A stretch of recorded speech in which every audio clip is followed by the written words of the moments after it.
Foreclosure starts are up 27% year over year. That's the headline. And yeah, if you saw it on your phone, you'd probably click on it to read it. But here's what they won't tell you: that number is still 24% below 2019. So, which is it? Is this a foreclosure crisis or not? There is something real happening in the data. And if you own multiple properties in SoCal, you need to understand it. This isn't because your portfolio is in trouble, but because what's happening right now to a specific group of distressed properties could affect the values in your neighborhood. And there's a demarcation line in this data that shows that there's two different real estate markets. One has equity, one does not.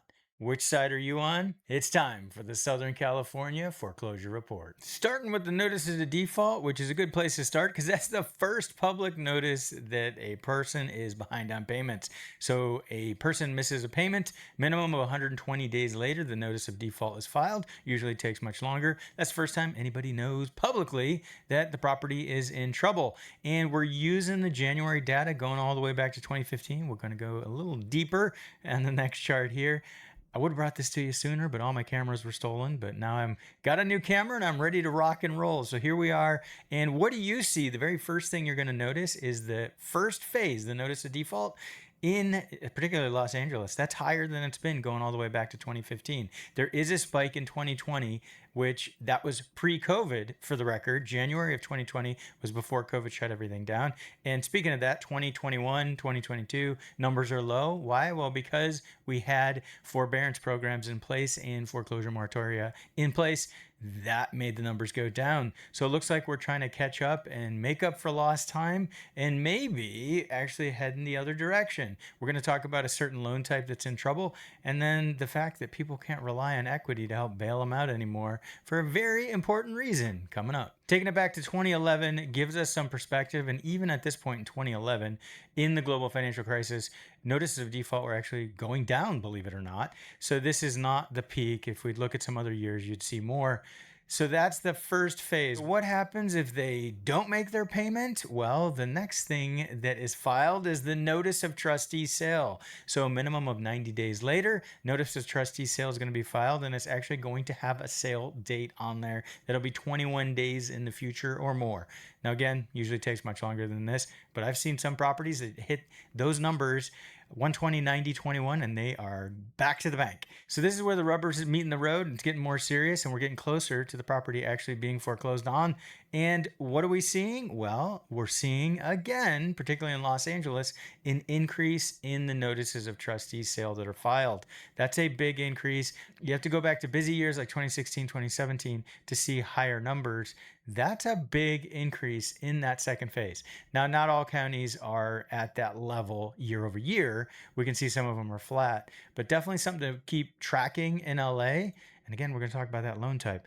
Holy smokes, gives you some perspective when you look at the numbers of notices of trustee sale filed in 2011, makes today, with that big spike we saw in 2026, disappears. Huge numbers, huge numbers. Back then, nobody had equity for the most part, very few folks. And today, some folks have equity, actually quite a few, but there is a demarcation line that we'll talk about. So what happens after the notice of trustee sale? Well, like I said, 21 days in the future, trustee sale can take place, the auction. And again, usually gets pushed. There's special new laws in California that if you list your home, you can push that date off into the future. But some are actually going to go to auction. And there's enough now that show up that if you are interested in getting a deal, you really should be tracking these. Not to mention keep an eye on your neighborhood to see if anything's going into foreclosure around you and potentially could help soften values. Now look at 2021 when we were in the middle of the forbearance programs and we were in the middle of the foreclosure moratoria. Almost no properties were actually getting to the real estate owned phase. Now real estate owned means that it went back to the lender.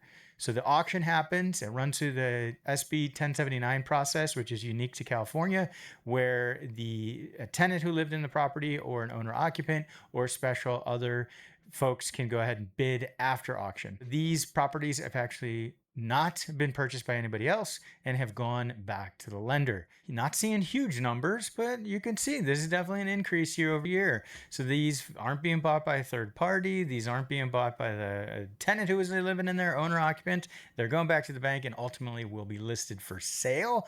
And most of them will have a first look program where investors can't buy for a certain amount of time. That's also unique in the way things have changed since the global financial crisis. Let's bring in context and perspective.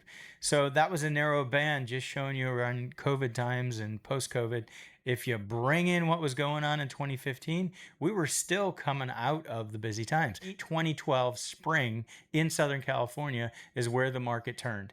That's where we started to see multiple offers and values started to go back up. So even into 2015, almost 3 years later, at this point in time, we're still getting a bunch of properties going to foreclosure.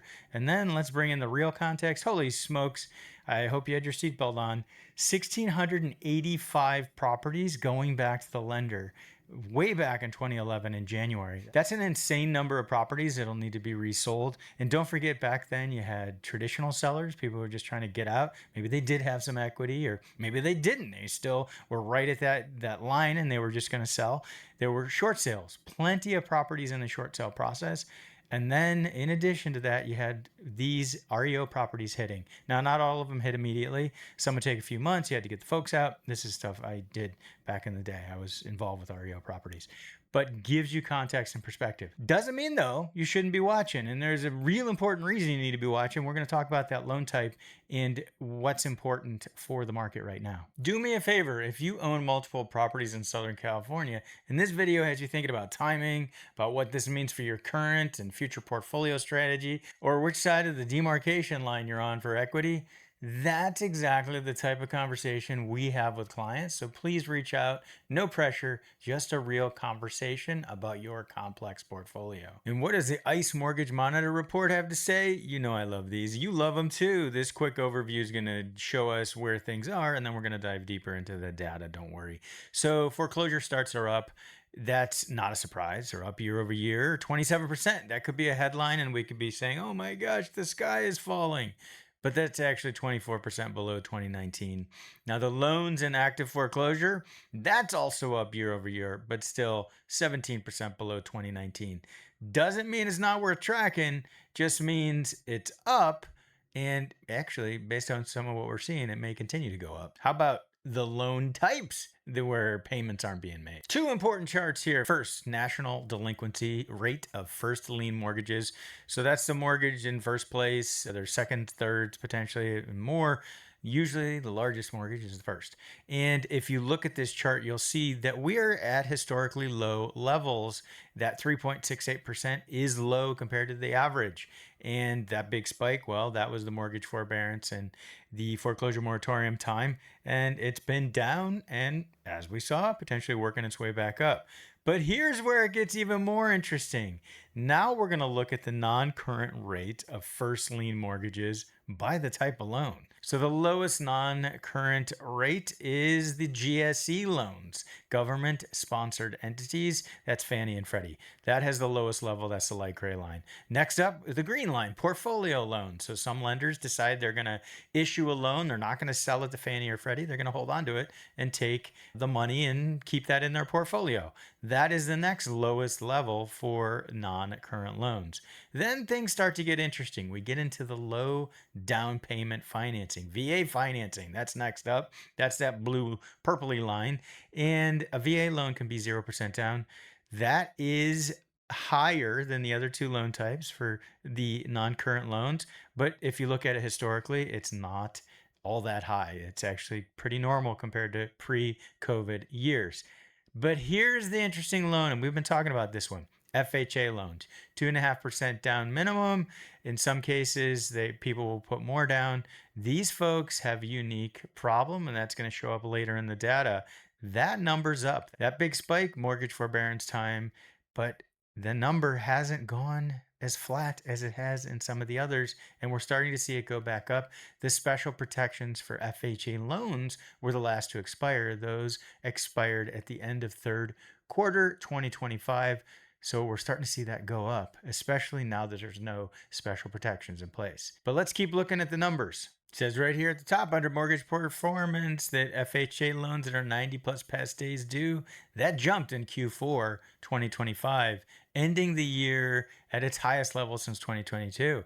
So things are looking tough for FHA loans. And what makes it even more difficult for some of these borrowers? Well, up here at the top, it shows that home prices only rose by 0.6% in 2025 nationally. Some areas are a little higher, some areas then would offset that and be lower, but that's the softest calendar year gain since 2011, before the global financial crisis. That means that some folks that were hoping equity might somehow save them, doesn't look like it's going to help out. Not going to be able to refinance and save the day necessarily. And some folks are actually upside down. They owe more on their home in the loan than the home is worth. And if you remember the global financial crisis and short sales, values kept going down. That was a tough time then. We're not near there, don't get me wrong, but I'm just showing that in some cases, so for 2024 originations in particular, more than a quarter of VA borrowers are upside down,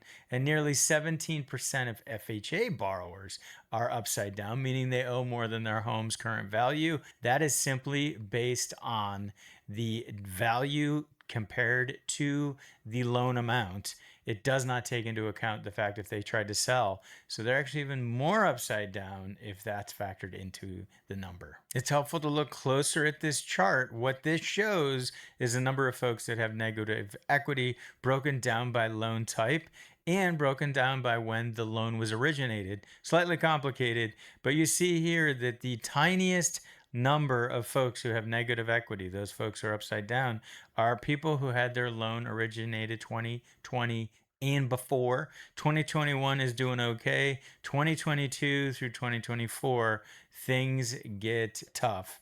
And particularly those in 2024. It'll be interesting to see when the 2025 data is finally added into this chart as well. It's showing that there's two different real estate markets. In California, and we've talked about how there's two markets, those who bought halfway through 2022 and earlier, and then those who bought halfway through 2022 and later. The ones who bought earlier have equity, the ones who bought later do not. That is the tale of two markets. So look, it is not 2011, it's not the global financial crisis. The sky is not falling, but there is a real shift happening in Southern California, and the data is telling us exactly where the pressure is building, who's feeling it, and what we should be tracking. If you bought before mid-2022, you'll likely have equity. That's the good news. The question is whether you're actually putting that equity to work or just sitting on it because someone told you never sell. That phrase, don't ever sell, might be the single most dangerous piece of advice in real estate.